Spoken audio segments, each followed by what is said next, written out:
Hey guys, it is Ranger Jake Bowling here at Kennesaw Mountain National Battlefield Park, and we're going to present one of our first guided hikes, virtual guided hikes of the year. I'm standing just outside of the visitor center in front of our kiosks. Today's guided hike is going to be on the Kennesaw Mountain Trail. So, cameraman's going to pan over my shoulder here, and just behind me, to my left, up a small paved path, is the mountain trail.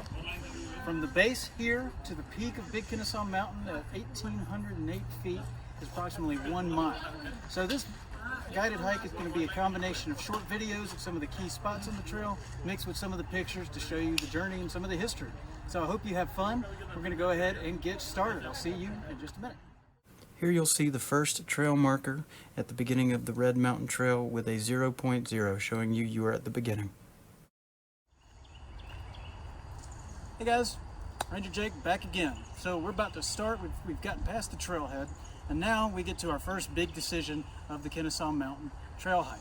To my left is probably the most direct route. I've got a directional sign here that points Kennesaw Mountain 0.9 mile this way, and that is kind of a steep walk, okay? But to my right, just over my shoulder, is a little less traveled trail. It's actually put here to take some of the erosion and traffic off of this main trail, and this is our picket line trail. It only adds a little bit of time to your hike, and it is a little bit flatter. And my personal favorite is you get to see some historic earthworks, very short way in, and you get to kind of notice some of those, and it adds into the story of kind of the part of the battle that happened here at the mountain.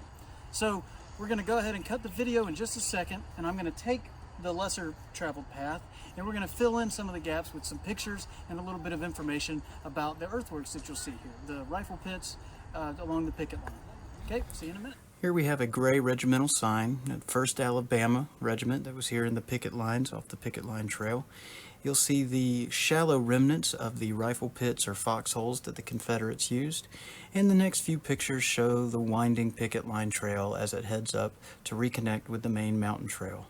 The trail is dirt. It is a late winter landscape, not a lot of vegetation, and several boulders and rocks around. Hey guys, we are back. So we have finished the picket line portion of the trail.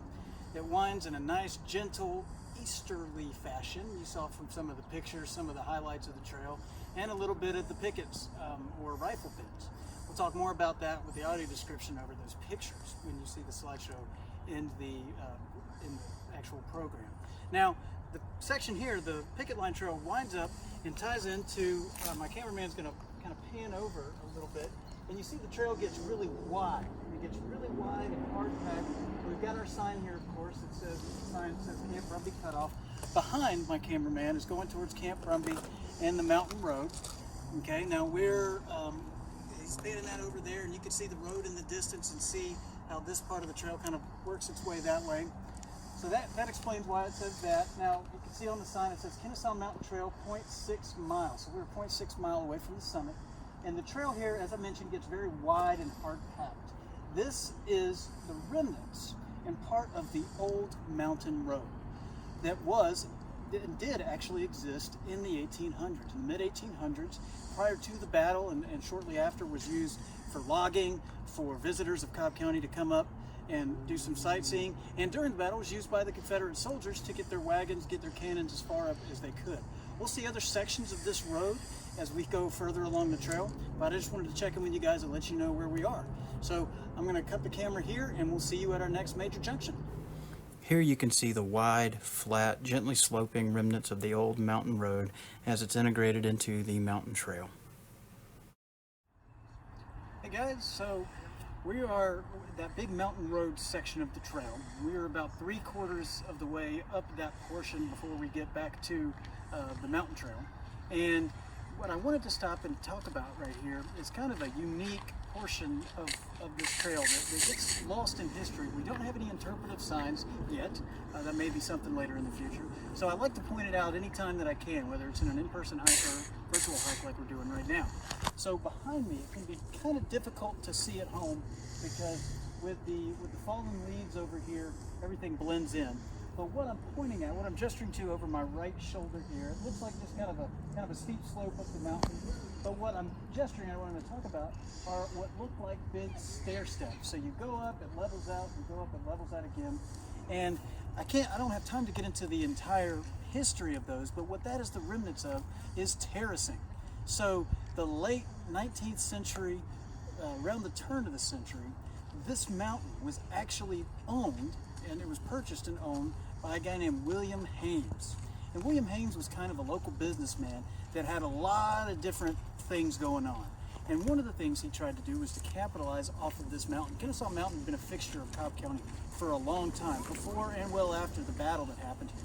And what Bill Hames attempted to do, one of the things he attempted to do, was to put a resort eventually at the top of the mountain. It was one of the ideas he had.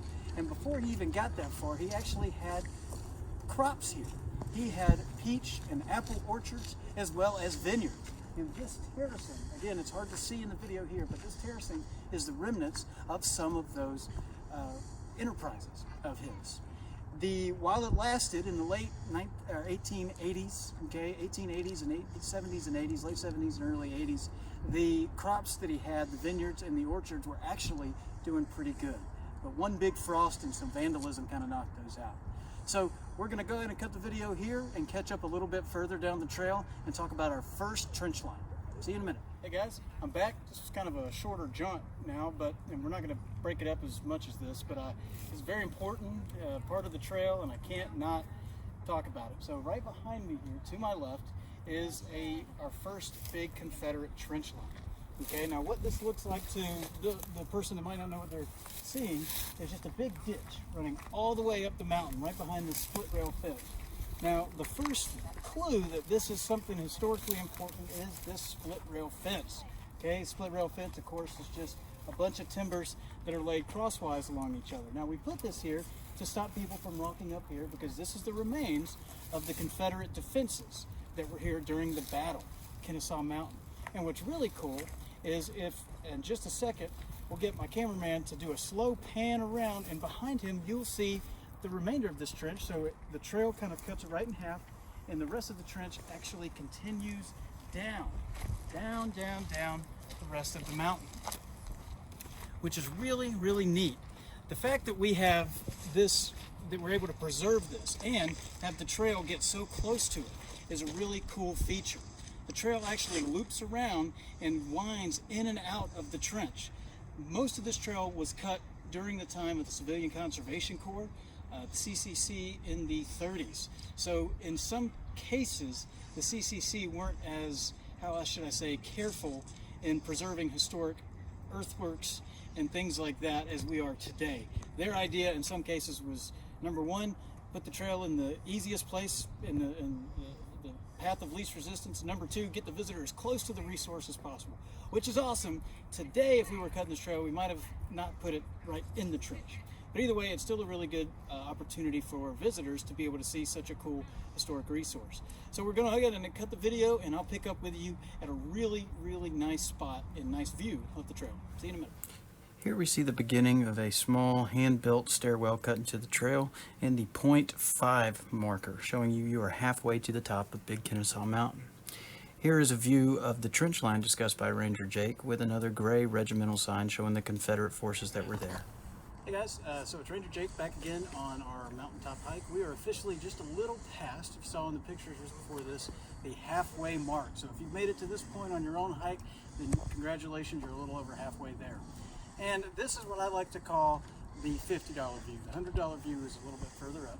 But behind me is an awesome view on a pretty clear day, looking to the southeast of Marietta in the foreground. You can see the courthouse, the clock tower if you look very closely, in the water tower in Keystone Hospital, with the skylines of Atlanta to my far right, Buckhead kind of straight in the center.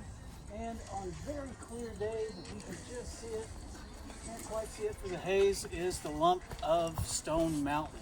So this is a pretty cool spot.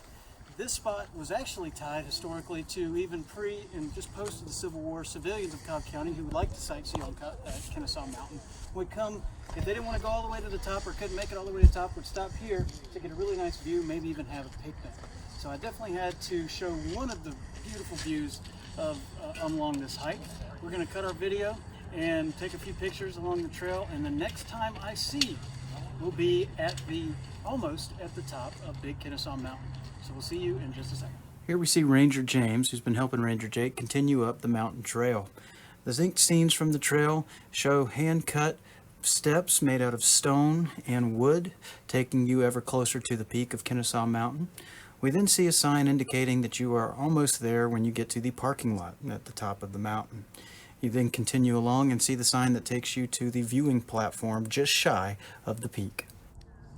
Hey guys, Ranger Jake here. We are almost to the top. So if you've seen from some of the pictures that have been in between the last stop and this one, we have continued up from that halfway point, gone up some rocky zigzags, made it to the parking lot, and you saw the sign at the base of the parking lot there, and then the sign leading up to the viewing tower. A lot of people get to that point after the kind of strenuous hike up to there, and they say, great, we made it, but we're not quite to the top yet. From that parking lot that you saw the few pictures from to the peak of the mountain, which is just over to my right, we're going to pan that way and look up the short paved path, is about 100 yards. So we're almost there. The next video that we make will be at the peak, but I had to stop here to talk a little bit more about earthworks. We love earthworks here. We have some of the best preserved earthworks in the state. Okay, behind me is recreated over the years earthwork, but in the same position of one of the Confederate artillery positions. So there was a 4-gun Confederate battery up here. Battery is just military term for a collection of cannon. And the way this earthwork looks is they actually called them breastworks. At one point was 2 big mounds, okay, with the cannon sitting there, and the 2 big mounds come together in kind of a V, and that allows the cannon to poke out and fire at its target, and the 2 big mounds protect the crew and the equipment attached to the cannon. The cannon sitting in this earthwork is on a wooden carriage, well, a metal carriage, I'm sorry, parts of it are metal. The cannon itself, or the tube or barrel, is green. It's a patina that goes to tell you that it was a bronze cannon, so bronze and copper both oxidize and get that green color. And the type of cannon that was a smoothbore Napoleon. This cannon and the other cannon that would have been in this battery during the time of the battle were all Napoleons. They were all smoothbore and would have had a range of about 1 mile. Okay, so we've seen our Confederate battery. This is the first of the 4. I'll have a few more pictures to show you between here and the summit, and the next time I see you, we will be at the tip top of Big Kennesaw Mountain. See you in just a minute. This is a rear view of one of the Confederate cannons pointing northward, mentioned by Ranger Jake. Guys, we have made it. Ranger Jake here for our final video installment of our guided mountaintop hike. We are at the peak of Big Kennesaw Mountain. We went from 1,100 feet to roughly 1,808 or 1,800 feet above sea level. 1.1 mile of history, views, and not a bad workout. I want to thank you guys for sticking around with me. So I am at pretty much the peak of Kennesaw Mountain. It is kind of a bare, rocky section that I'm standing here. A few little grasses springing up a little bit around here. And what is directly behind me, I'm pointing over to my left over here, is that same skyline that we talked about at the halfway point, but you have a lot less obstructions because this is the highest point. There's no trees above us. So this is the $100 view that I was mentioning versus our $50 view down there. Okay, and again, for those at home that are checking this out, the skyline to the far right is Atlanta. Going next over is Buckhead, and in the foreground is Marietta. It is very hazy today, but on a clear day, you would have no problem seeing the big lump on the horizon, which is Stone Mountain, some 28-30 miles away. Now, cameraman is going to pan around behind me. Of course, we were looking to the southeast, and now the view over here is to the northwest. And some of the things that you'll notice, some of the landmarks you'll see to the northwest are In the very far distance are the Allatoona Mountains. There is a big road that's coming this way. That, of course, is Cobb Parkway, all right? And that runs parallel to where the railroad used to run. So what I like to do when I do these talks in person is have folks imagine, this is a good way to get an aerial view of both sides, to the north and to the south. The south is where the Confederates were protecting. And we'll kind of zoom back over here. The Confederates were, of course, protecting Atlanta. That was the North's, the Union's ultimate goal. And they were looking north, watching the Union come towards them.